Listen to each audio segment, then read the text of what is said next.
Hello everybody, today I will be talking to you about impersonation. Impersonation of what, you ask? Well, the theme of impersonation has many meanings. There's the most surface level of impersonation where one pretends to be someone they aren't. Then there is impersonation in the sense of the reality versus the fantastical, and this is where it gets more deep.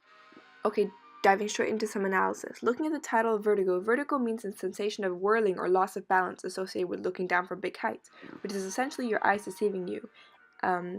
Which in the end leaves you hindered. Hitchcock uses vertigo as a parallel to the distinction between the real and unreal of the protagonist. Director Akira Kurosawa also uses the name of the film to frame the movie and relate to the theme. Kagemusha means a political decoy, where decoy and impersonation go hand in hand because it's all about deceiving. Now back to Vertigo, editing and lighting is used to employ to hint to the audience that whatever is being presented is not reality, which creates a dramatic irony as we are watching the protagonist uncover reality.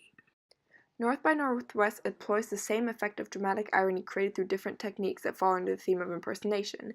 This scene depicts the overall fragility of irony through editing. The camera consecutively gets closer to reveal that none of his faces are his, which creates a sense of urgency drawing attention to the face theme.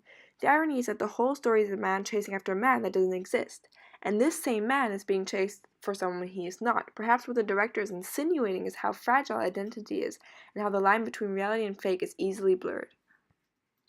The movie Toni Erdmann, similar to that of North by Northwest, also uses props to a comical effect to conceal identity and impersonate the created identity of Toni Erdmann.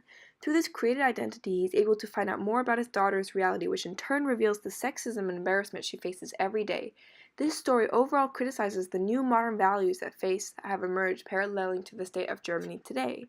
A salient technique used by the Black Swan that really tells a lot is the use of mirrors. Mirrors are a reflection of yourself. It is an image. Your reflection is not real. Mirrors are used throughout the movie as a motif. Mirrors represent self-reflection, and since the whole movie is about Nina's wish to be perfect, which leads to a distortion of reality and fantasy, again, which is also supported by the editing as discussed earlier, it is a technique used to introduce this idea. In the end, the mirror breaks, and the shards of the mirror is what she uses to kill herself, suggesting that her self-reflection and fantasy to become the Black Swan is what ultimately kills her. Perhaps what Aronofsky is suggesting is that once the fantasy has overtaken, you die. The Passenger plays with the same concept where the main character is chasing a fantasy which leads to his ultimate death, although the director employs different techniques to portray this. This scene, I believe, portrays this theme all in one. The mise-en-scene along with the cinematography makes it appear as if the character is flying over water. The bird symbolizes freedom, although the way in which it is shot is that it only appears as though he is free, but it is not real because the reality is that he is not free, just like how in reality he's not flying over water. The main character becomes a passenger in someone else's life to escape his own. He is living a fantasy which in the end leads to his death. The director characterizes impersonation negatively, similar to the Black Swan. Living a fantasy leads to ultimate death. Minority Report has similar theme where the audience is uncovering whether or not the precox vision portray reality or if it is just an impersonation of reality, which means the visions are not accurate. The director primarily uses cinematography as a salient technique. Close-ups and extreme close-ups with little to no context are used to force the viewer to uncover what is happening, thus suggesting that the visions are not technological but leaves room for human error. By portraying these visions as unreal, the director suggests that what we expect doesn't necessarily mean the end result, playing with the theme of impersonation. What about Prestige, you ask? Well, this movie revolves around the plot of a magic trick, which is a deception or illusion to fool the audience. Moreover, a diary as a prop is used to present the theme of subjectivity. The two different diaries are used as a tool to further the story, but as an audience, we aren't sure whether they are real or truthful. Thus, the director comments on the power of illusion and how the audience lives for it. In the movie The Skin I Live In, a link between identity of the doctor and the new young woman is created through mise-en-scène. The most salient technique in the movie The Skin I Live In is a manipulation of chronology. The story is told in reverse, where techniques support that the doctor is rejecting his wish to be a female by supporting or projecting on the man he had transformed.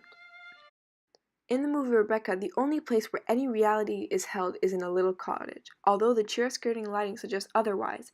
In this cottage, that Mrs. De Winter tells his wife the truth, but through the chiaroscuro lighting, often representing deception, claims that he didn't kill his wife, but claiming that she tripped, is not necessarily what we know to be true. because Rebecca plays with truth and lies in a way similar to how North by Northwest does so.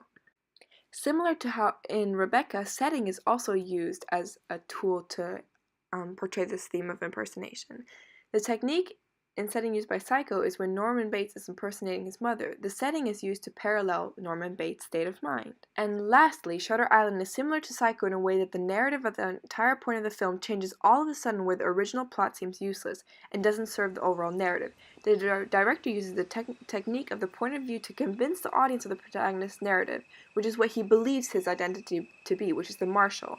There is one scene where the fourth wall is broken. It is as if the protagonist is directly addressing the audience. The close-up and symmetry of the shot makes him the main focus of the shot, and this is the theme throughout the entire film, making it difficult for the audience to accept a reality that is not his. Thus, all these techniques work together to characterize or frame impersonation in a different and unique way. I hope a small analysis of each has given you these different perspectives that I've talked about. Thank you for listening.